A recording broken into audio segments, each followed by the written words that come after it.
आज की पहली वाणी 209। बंधन व्याकुल किंतु स्नेह बंधन फूल सा प्रतीत होता है। बंधन बंधन ही है। बंधन व्याकुल किंतु स्नेह बंधन। जिसको भी ये मनुष्य तन मिला है, गुरुदेव क्या कह रहे हैं कि बंधन व्याकुल करता है। जिसको भी ये मनुष्य तन मिला है, क्यों मिला है?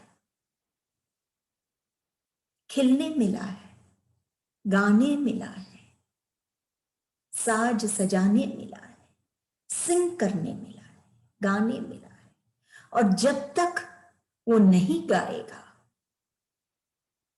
उसके भीतर में वो वीणा के तार नहीं छिड़ेंगे, जब तक वो मधुर तान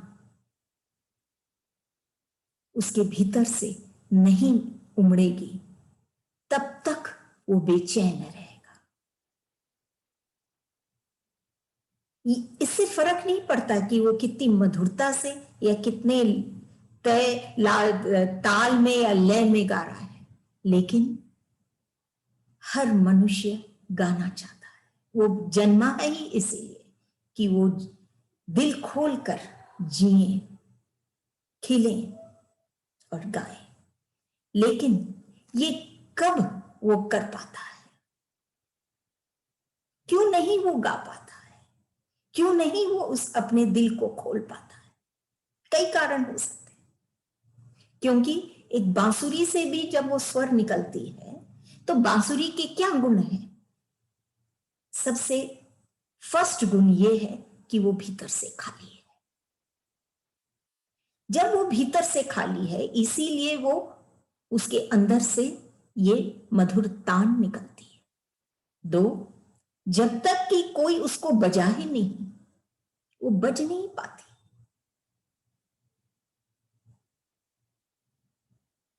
ऐसे ही जब तक हमारा हृदय खाली नहीं होगा,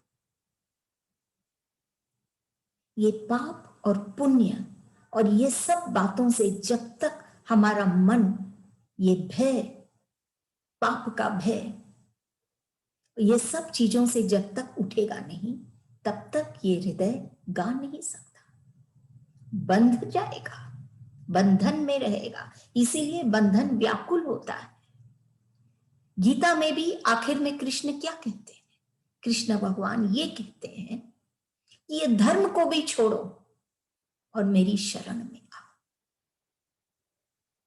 ये धर्म का जो बंधन है, इसको भी छोड़ो और मेरी शरण में आओ। हम पूरी गीता तो पढ़ लेते हैं, लेकिन इसका ये जो खास सार है, इसको हम नहीं समझ पाते, ना हम जी पाते इसको। अभी भी हम ऊंची नीची बातों में, अच्छी बुरी बातों में, पाप पुण्य की बातों में हम जी रहे हैं। ये सब बंधन है। जितना पाप बंधन है, उतना पुण्य भी। हो सकता है एक वो लोहे की जंजीर है जो पांव में हम बांधा जाता है। दूसरा सोने का वो चेन है जो हम गले में बांध लेते हैं, गले में पहन लेते हैं। दोनों ही बंधन है। उससे अभाव आता है। जो लोहे की जंजीर है जो हमारे पांव में हमको हम बांध रखे हैं, या किसी ने हमको बांध दिया है, इससे अभाव आता है हमारे भीतर। और ये जो सोने की चेन जो हम अपने गले में पहने हुए हैं, इससे अहंकार आता है। ये भी बंधन है। कोई भी भाव में जीना बंधन है। कोई भी तरह का अभाव में जीना बंधन है। कोई भी विकार में जीना बंधन है। तो गुरुदेव क्या कह रहे हैं इसमें? बंधन व्याकुल किंतु स्नेह बंधन। यहां एक बंधन की बात हो रही है, स्नेह बंधन। स्नेह की बात हो रही है, प्रेम की बात नहीं हो रही। स्नेह बंधन जिसकी ऊंचाई प्रेम जैसी नहीं है। स्नेह प्रेम का ही रूप है, लेकिन इसमें मोह भी हो सकता है, इसमें वासना भी हो सकती है, बहुत कुछ हो सकता है। लगता तो है, ये जब हमको किसी से स्नेह हो जाता है तो हमको लगता है, फूल सा प्रतीत होता है, अच्छा लगता है, हमारा मन खिलता है, मन महकने लग जाता है, सुंदर लगता है। लेकिन बंधन बंधन ही है, इसमें भी हम बंध जाते हैं।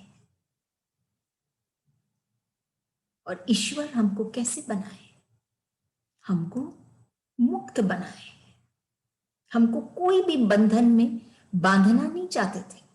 वो तो बोलते थे तुम मुक्त हो, तुम आनंदमय हो, तुम बेहद में जियो। हद, बंधन हद है। जब तक हम इस हद को पार नहीं करेंगे तब तक हम उस बेहद में नहीं जाएंगे। इसके लिए हमको बंधन काटने पड़ेंगे। हमारे जो ये बंधन है जो हमको बांध रखे हैं, चाहे सोने के हो चाहे लोहे के हो,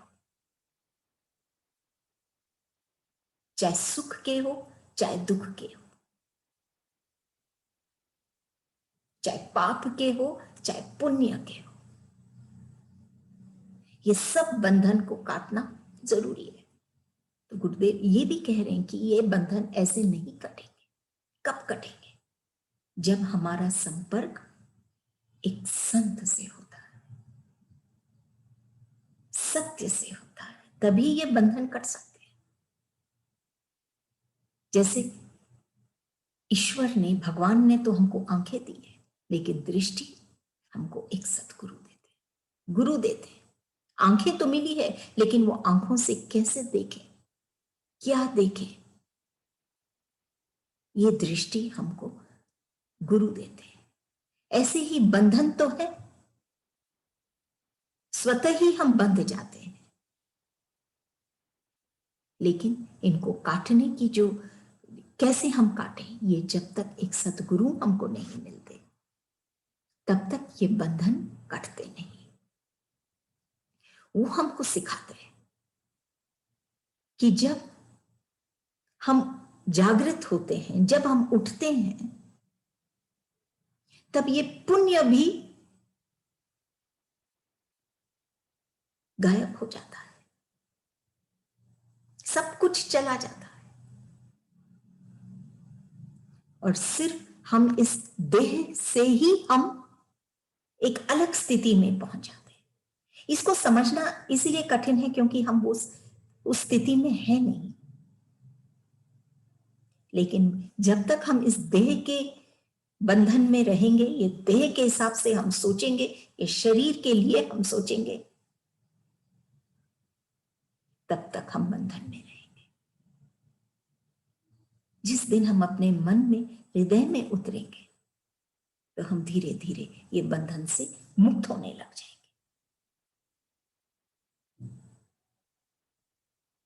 जैसे सिंपल उदाहरण, जिस दिन हम एक्सक्यूज करना, बहाना बनाना छोड़ देंगे, उस दिन हम अपना रिजल्ट पाएंगे। जब तक हम बहाना बना रहे हैं तब तक हम अपना रिजल्ट, यह हमारा फल हम नहीं पाते। जिस दिन हम बहाना बनाना छोड़ देंगे उस दिन हम अपना रिजल्ट पाएंगे। नहीं तो हम बहाना में ही बहते रहते हैं,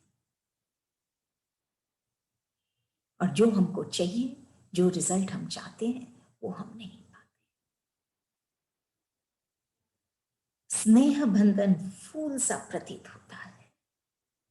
सिर्फ लगता है कि ये स्नेह में जब हम बंध जाते हैं, स्नेह में, किसी के स्नेह में, प्रेम की बात नहीं है, स्नेह की बात है। जब हम किसी के स्नेह में बंध जाते हैं तो हमको बहुत अच्छा लगता है, फूल सा प्रतीत होता है। ये शायद हम सबका अनुभव भी है कि हम किसी न किसी के स्नेह बंधन में हम बंधे हैं। और हम क्या महसूस कर रहे हैं? बहुत अच्छा लग रहा है, फूल सा प्रतीत हो रहा है। लेकिन भक्ति की वाणी है, गुरुदेव कह रहे हैं बंधन तो बंधन ही है। ये फूल सा जो ये बंधन है, आज अच्छा लग रहा है, फूल सा प्रतीत हो रहा है, लेकिन कल ये फूल मुरझा भी सकता है, सूख भी सकता है। फिर इसीलिए हम ऐसे किसी से जुड़े, इसका मतलब ये हुआ हम अपने हृदय से जुड़े उस सत्य, जिसको गुरुदेव कहते हैं सत्य।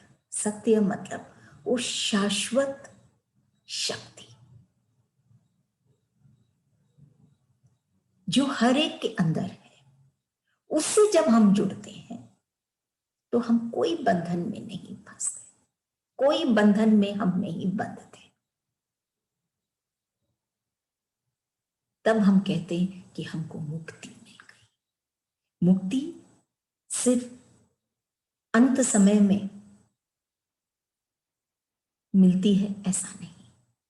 अगर हमको कोई सतगुरु मिलते हैं जीते जी, हमको सब बंधनों से मुक्त कर सकते हैं। क्योंकि ये बंधनों से मुक्त होना, ये एक हमारे विचारों की एक एक सोच है, एक दृष्टि है। नहीं तो हम ये बंधन से उठ ही नहीं पाएंगे। एक से कट टूटेंगे तो दूसरे में फंस जाएंगे। अहंकार के बंधन से उठे तो ईर्ष्या मोह में फंस गए, सुख से उठे तो दुख के बंधन में फंस गए, अच्छाई के बंधन से हम उसी में हम बंधते जाएंगे तो कब उसमें बुराई आ जाएगी। हम किसी पर भी विश्वास नहीं कर सकते। इनफैक्ट एक बहुत इंटरेस्टिंग बात है, यहां तक कि भी हम अपने छाया पर भी विश्वास नहीं कर सकते, वो भी हमको छोड़ देता है। कब? जब हम उजाले की तरफ जाते हैं, जब हम प्रकाश की ओर जाते हैं। यही प्रकाश है, ये सत्य जो हमारे भीतर है। हम देख नहीं पा रहे क्योंकि अंधकार है भीतर। गुरु आते हैं, वो हमको दिखाते हैं क्या है तेरे अंदर, क्या है तेरे भीतर, क्या है तेरे अंतर मन में। इतना प्रकाश है तो क्यों बंधता है?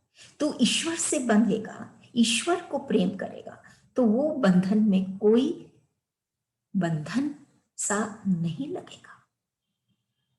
उसमें हम और असीम और अनंत के साथ जब हम जुड़ेंगे तो नेचुरली हमारे भीतर भी वही भाव आएंगे, अनंत जिसका कोई अंत न हो।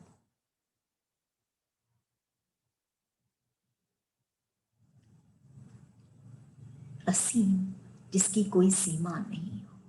हर एक चीज की, हर एक पहलू की दुनिया में, लाइफ में, जीवन में एक सीमा है। धन की हो, चाहे मान की हो, सम्मान की हो, कोई भी चीज की, यहां तक कि दुख की भी और सुख की भी, हर एक चीज की एक सीमा है। लेकिन जब हम उन सीमाओं को पार कर जाते हैं तब हम उस अनंत में मिलते हैं। तब जाके ये बंधन बंधन नहीं रहते, बंधन बंधन ही है। चाहे वो, ये बात बहुत सुंदर लगती है कि चाहे वो सोने की हो,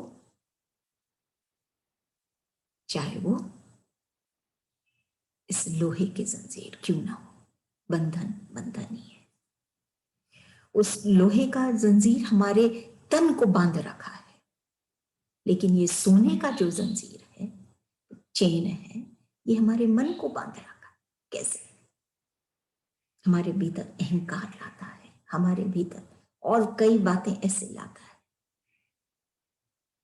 जिससे हम खुद दुख पाते हैं और औरों को भी दुख देते हैं। तो इन बंधनों से उठना है। सिर्फ भक्ति में हम ये चीज सीखते हैं कि कैसे हमको इन बंधनों से उठना है। और बंधन तो बंधन ही है, चाहे कैसी भी क्यों ना हो, स्नेह की क्यों ना हो, उसमें भी बंधन ही है। उसमें भी कहीं ना कहीं हम जकड़ गए हैं, उसमें भी हम कहीं ना कहीं खिल नहीं पा रहे पूर्णता से। एक हद में ही हम खिल पाए। हमको गुरुदेव कहां लेके जाना चाह रहे, उस असीम की ओर, उस असीम के साथ हमको जोड़ना चाहते हैं। तो ये छोटी छोटी जो बातें हैं, ये कोई मायने नहीं रखती है।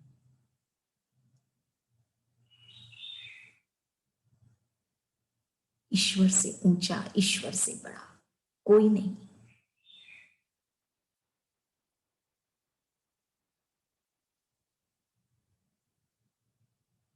ईश्वर से छोटा, महीन, एक कण में भी ईश्वर है। और इस पूरे ब्रह्मांड में इतने बड़े ये, कोई आप जानवर को भी लीजिए, पशु, या आप हाथी में भी वो ईश्वर है, इस कण में भी ईश्वर।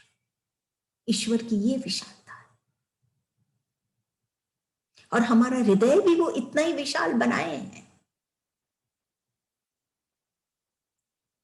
कि हम जब देखते हैं एक इस हाथी को, उदाहरण के रूप में अगर हम इस हाथी को देखते हैं, आंखों से हम देख पाते हैं, लेकिन जब हम आंखें बंद करते हैं तो हम अपने इस मन में भी, हमारे भीतर में भी, हम उस इतने बड़े हाथी को हम अपने भीतर भी समा पाते हैं।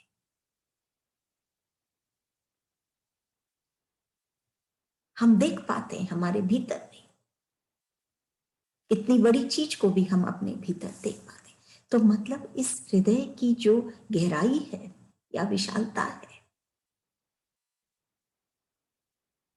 इसको मापा नहीं जा सकता। एक जन ही नहीं, हर एक से हम प्रेम कर सकते हैं, फिर भी स्थान है इस हृदय में।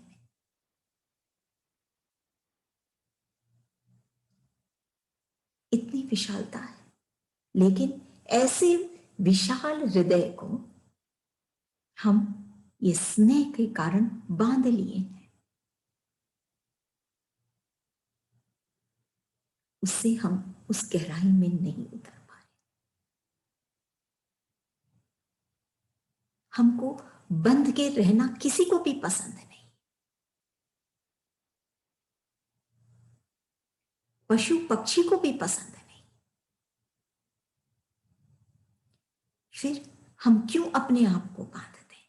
हो सकता है ये तन को हम नहीं बांध रहे, लेकिन हम अपने मन को जरूर बांध रहे हैं। जो हो रहा है अच्छा ही हो रहा है।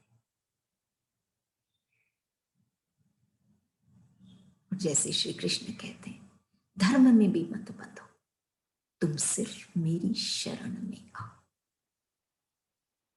उनकी शरण में जब हम जाते हैं तो हम उनको ही पाते हैं, हम उनके साथ ही एक हो जाते हैं, हमारा अस्तित्व मिट जाता है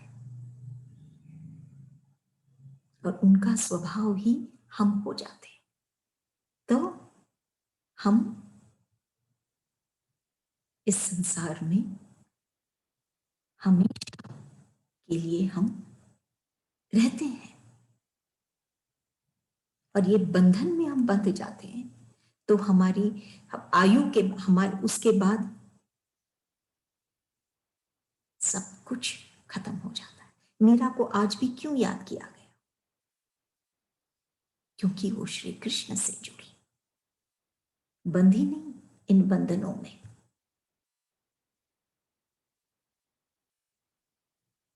जैसे अभी अपने चर्चा की, चाहे सोने का जंजीर क्यों ना हो, वो भी हमारे मन को बांध देती है, बहुत अभाव लाती है हमारे मन में, खास करके लोभ और अहंकार। ये सब बंधन है, स्नेह भी बंधन है। हमको इस सब बंधनों को एक सदगुरु के कृपा से सदगुरु के मिलने पर ही ये सारे बंधन हमारे कटे। आसमान में बहुत जल है, यूं भी हम कह सकते हैं कि जल की शायद टंकियां भरी है, दिखती नहीं हमको, लेकिन जब बरसता है तब हमको एहसास होता है कि हाँ ये जल है। ऐसे ही ईश्वर है।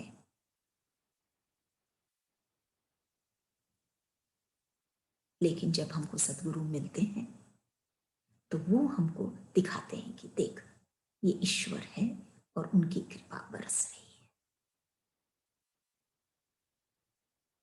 और वो हमको बेहद में लेके जाना चाहते हैं, हद में नहीं, बंधन में नहीं। हर रोज हर क्षण, हमारे जीवन के हर क्षण में हमको मुक्त होकर आनंदमय होकर जीना है। कोई भी चीज से हमको बंधना नहीं।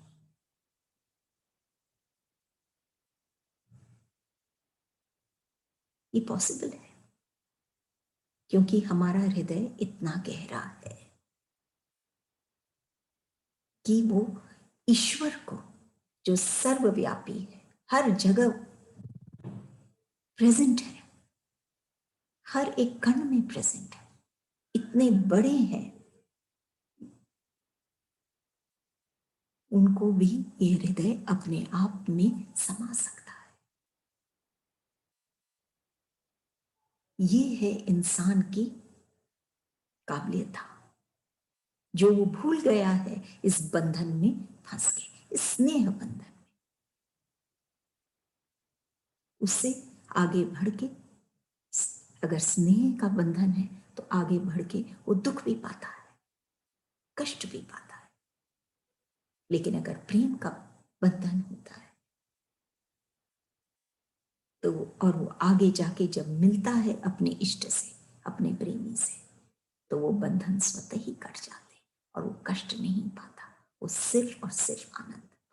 क्योंकि प्रेम, ईश्वर ही प्रेम है और प्रेम ही आनंद है, तो आनंद पाता है। अगली वाणी 210। तुझे लोग भूत बीता काल लिखे ग्रंथ में खोजते हैं, में खोजते और कहते हैं तू कहां, तू कहां, तू कहां। वर्तमान में देखते तो जान पाते। तुझे लोग भूत में खोजते और कहते हैं तू कहां। लिखे ग्रंथ, गुरुदेव क्या कह रहे हैं इस वाणी में। पहले जो ये ग्रंथ लिखे गए थे बीते समय में, भूतकाल में, इन ग्रंथों में हम ईश्वर को खोजना चाहते हैं। और क्या हम पाते हैं ईश्वर को?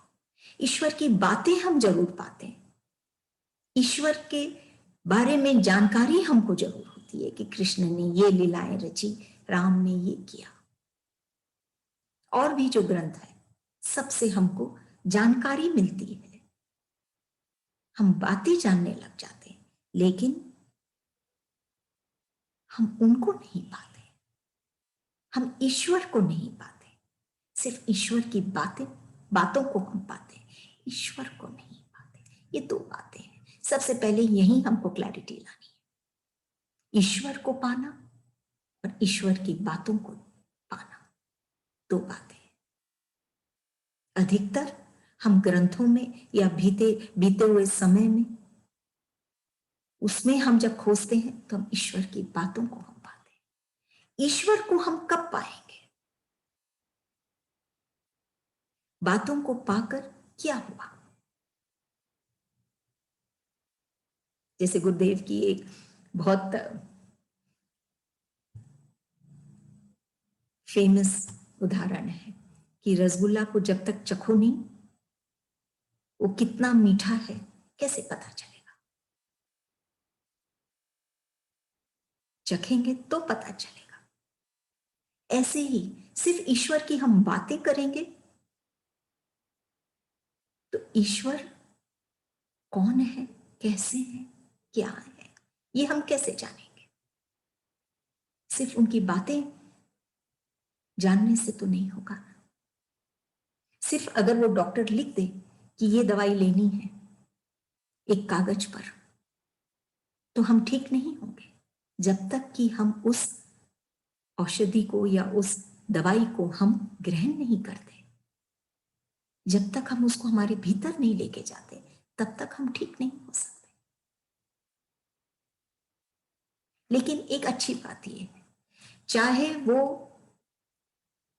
अनपढ़ हो, चाहे वो पढ़ा लिखा हो, जो भी हो, जैसा भी वो प्राणी हो, अगर वो दवाई लेगा तो उस पर वो दवाई असर करेगी। इससे क्या समझ में आता है? हम जैसे भी हैं, हम जो भी हैं, हम ईश्वर को पा सकते हैं। शर्त हमको कोई ऐसा मिले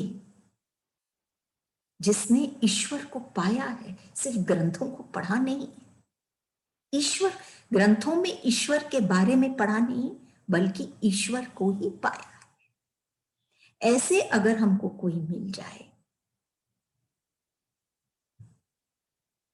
तो हमको खोजने की आवश्यकता नहीं, हम सहजता से ईश्वर में रम जाएंगे, ईश्वर के साथ एक हो जाएंगे। खोजते और कहता, तू कहां, तू कहां। हम कहां खो गए हैं?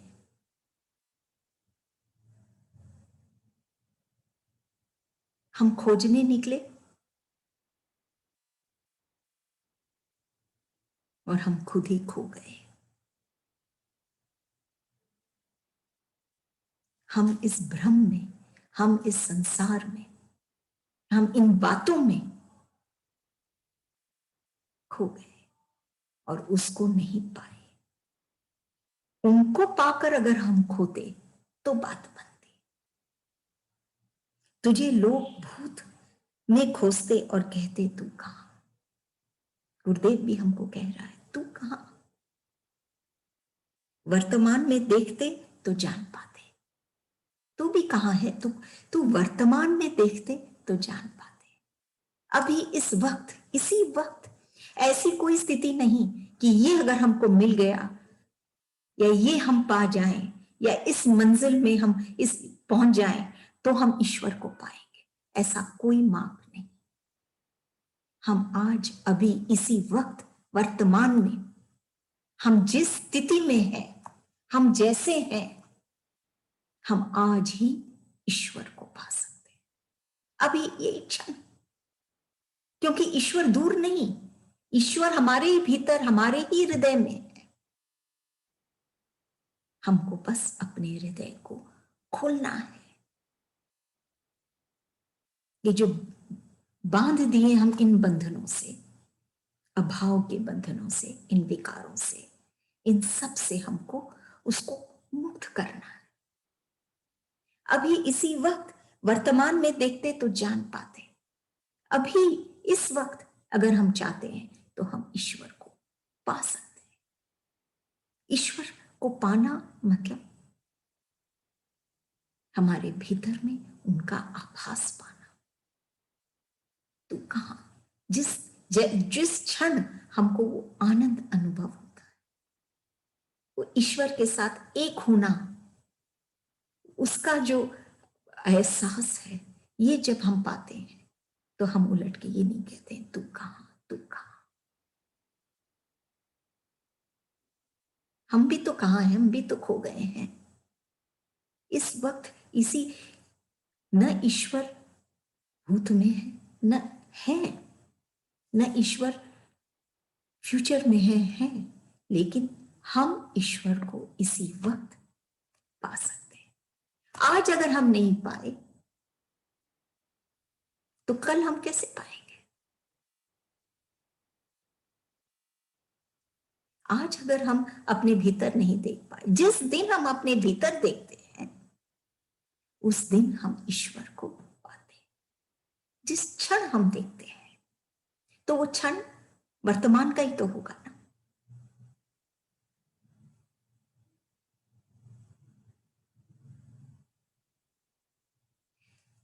ये जिंदगी पानी के जैसे है, बहती रहती है।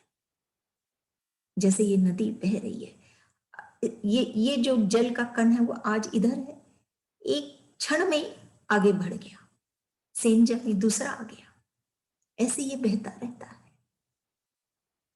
इन्हीं क्षणों में, इन्हीं जिंदगी के क्षणों में आज इस वक्त हमको पाना है, नहीं तो बह के निकल जाएगी।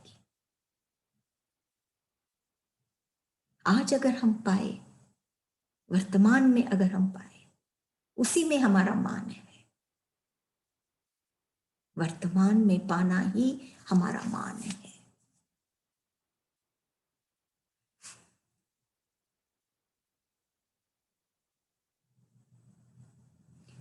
आप देखिए, एक संत का भूतकाल कुछ और हो सकता है।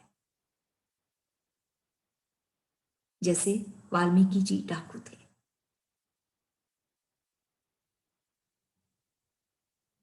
और एक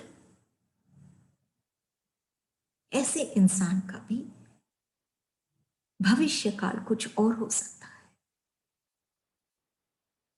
सब समय के हिसाब से वो क्षण, उस वर्तमान में वो क्या पाया, उस उनका भूत कैसे बदल गया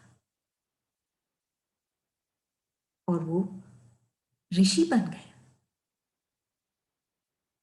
इस वक्त ये क्षण, जो भी हमारा भूत था, जो भी इन ग्रंथों में लिखा था,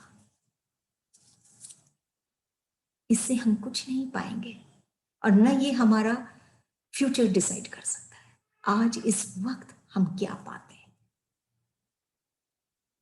कोई किसी का हमारा, अगर हमारा संपर्क हो जाता है किसी से, किसी संत से, तो सब कुछ बदल जाता है। एक शैतान का भविष्य क्या हो सकता है, कुछ भी हो सकता है। आज अगर वो एक संत से मिले तो उसका भविष्य भी दूसरा ही हो सकता है। तो ये काल, ये समय बहुत महत्वपूर्ण है। इस वक्त, ये क्षण, इस वर्तमान में हमारे मन की जो स्थिति है, हमारे जीवन की जो स्थिति है, जो कुछ हो रहा है हमारे साथ, अगर हमारे भीतर में कुछ भी ये इच्छा है, ये विकलता है ईश्वर को पाने की, तो हम जरूर पा सकते हैं जब हम किसी ऐसे संत के पास बैठते हैं जिन्होंने पाया है।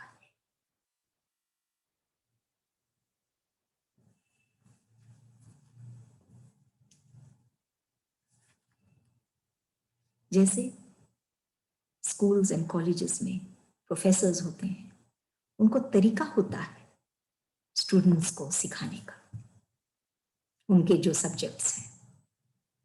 वैसे ही जब हम संत के पास बैठते हैं तो वो जानते हैं, वो हमारे भीतर की ये इच्छा को या ये विकलता को, ये बेटर रहेगा कहना, विकलता को वो स्वतः ही दूर कर देते हैं, हमको अपने ईश्वर से मिला के। फिर ये बात ही नहीं रहती है खोजने की और कहने की कि तू कहाँ। वर्तमान में देखते तो जान पाते, कल देखेंगे हम ये सब कर लेंगे तो हमको मिलेगा। अगर हम इतने पाठ कर लेंगे तो हमको ईश्वर मिलेगा। अगर हम ये अनुष्ठान कर लेंगे तो हमको ईश्वर मिलेगा। ऐसी कोई स्थिति नहीं। अभी इसी वक्त हमको ईश्वर मिल सकते हैं। अगर हमारे भीतर में वो विकलता है तो हम जरूर मिल पाएंगे अपने ईश्वर से। सदगुरु को साथी बना के। अगली वाणी 211, देखा अब दे या ले। जब तक इस ईश्वर के दर्शन नहीं होते, देखा किसको? ईश्वर को, इष्ट को।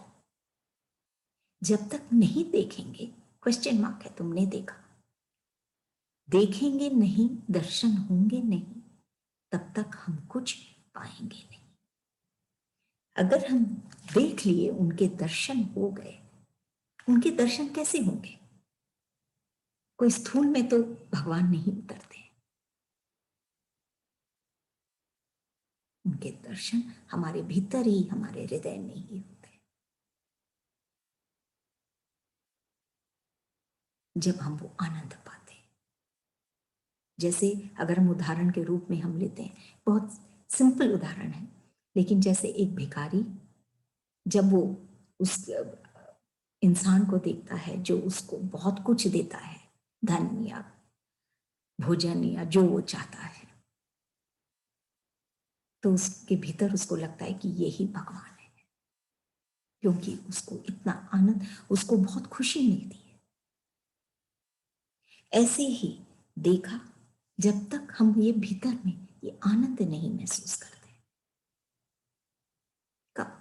जब हम उनको देखते हैं, चाहे हमारे दुख की स्थिति हो,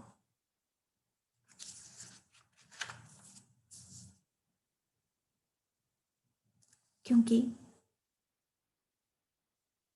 जब आप क्या कहें, जब सुख की बातें होती है ना, या सुख की जब बात होती है, तो रात भर नींद नहीं आती है।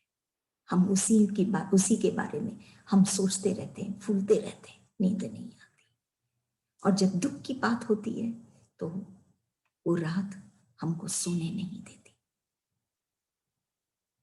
इतनी पीड़ा, इतनी बेचैनी कि हमको नींद नहीं आती।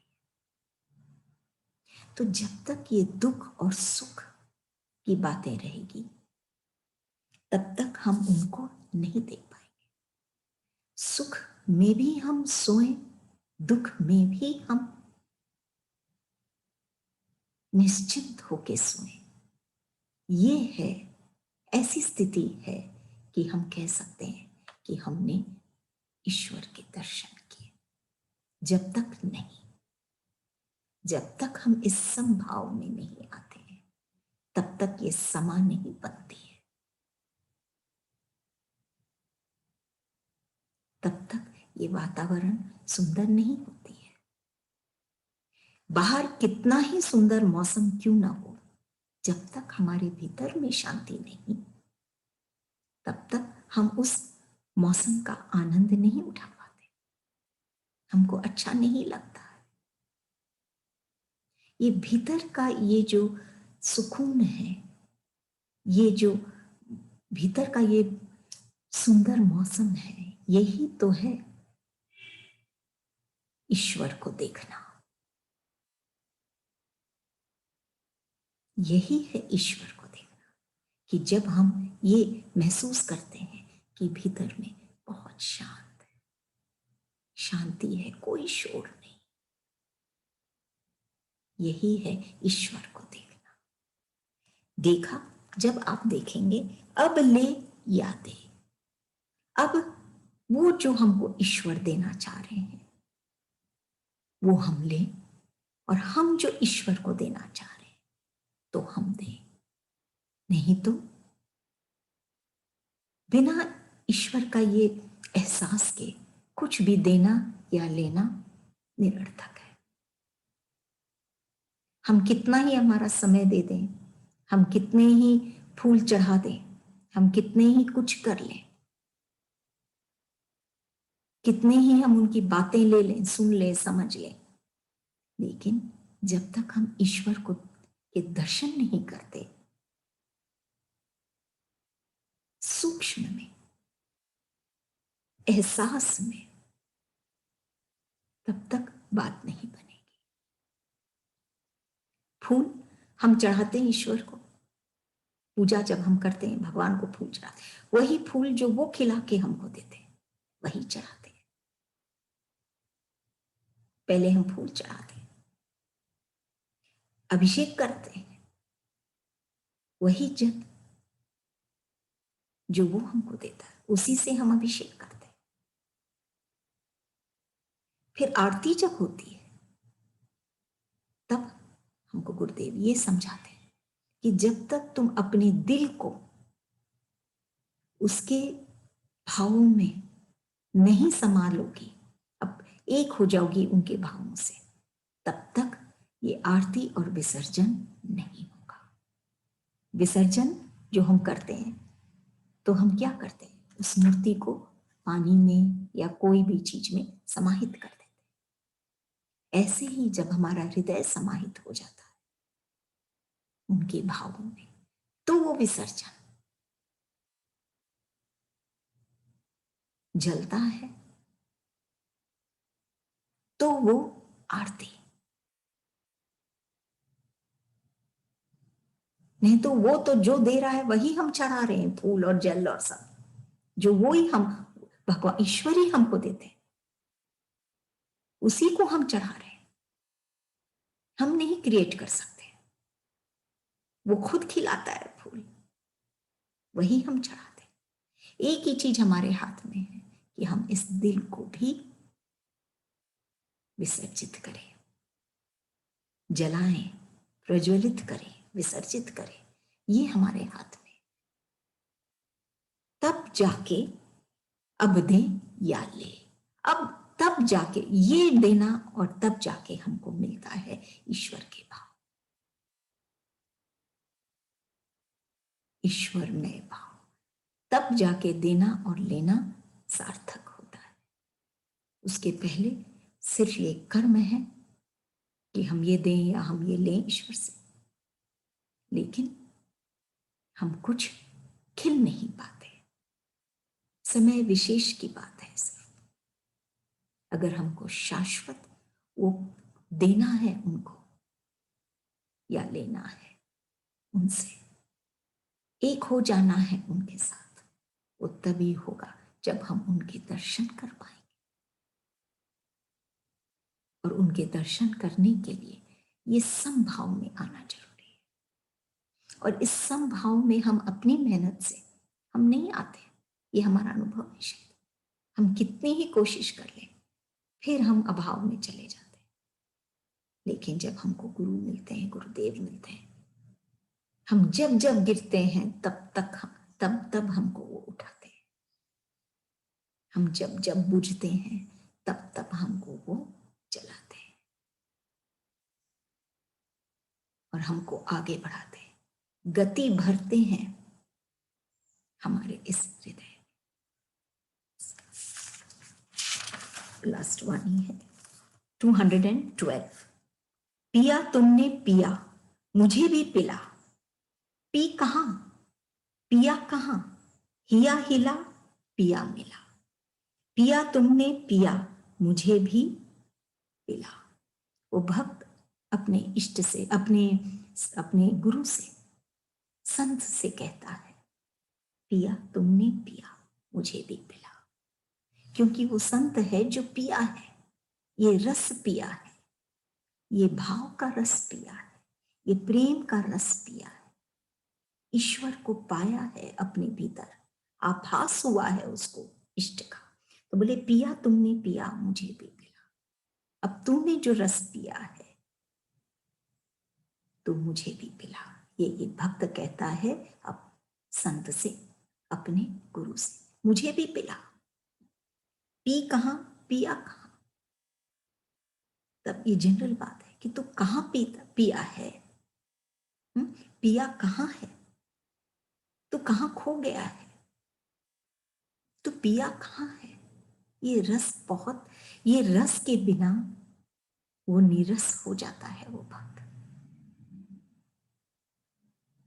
उसके भीतर वो शक्ति ही नहीं रहती है, वो मजबूती ही नहीं रहती है।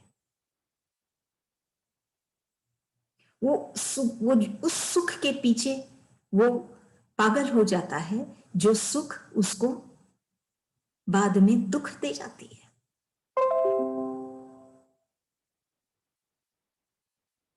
वो सुख के पीछे वो पागल हो जाता है, इसीलिए वो नहीं पी पाता है ये रस।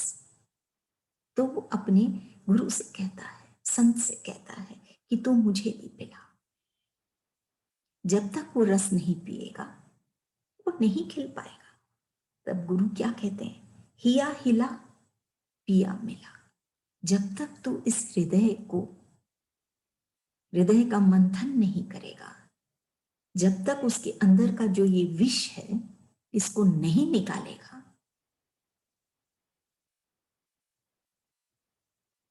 तब तक तू उस अमृत को नहीं पाएगा।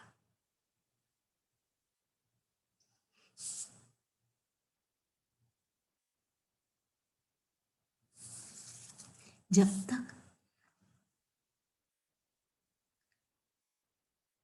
आसमान में ये चांद, खास करके पूर्णिमा का चांद या ये तारे, हो सकता है बादल इनको छिपाना चाहे, लेकिन छिपा नहीं पाते, वो दिखता ही है। वो ऐसे ही प्रेम भी छिपाए नहीं छिपती, दिखता ही है, उजागर होके ही रहता है। ऐसे ही इसमें गुरु कहते हैं कि जब तुम अपने हृदय को का मंथन करोगे वो विष निकल जाएगा। और तुम अगर पाना चाहते हो अपने इष्ट को, पीना चाहते हो वो रस, वो अमृत, तो जरूर पी पाओगे। हिया हिला पिया मिला। तुम अपने आप को चेक करो, देखो क्या चल रहा है भीतर, क्योंकि ये रस बाहर में नहीं, ये रस फलों में नहीं, ये रस परिस्थितियों में नहीं, ये रस धन में नहीं, ये रस प्राण धन में है। ये रस भीतर के धन में है। तो इसीलिए भीतर देखो, अपने हृदय में देखो।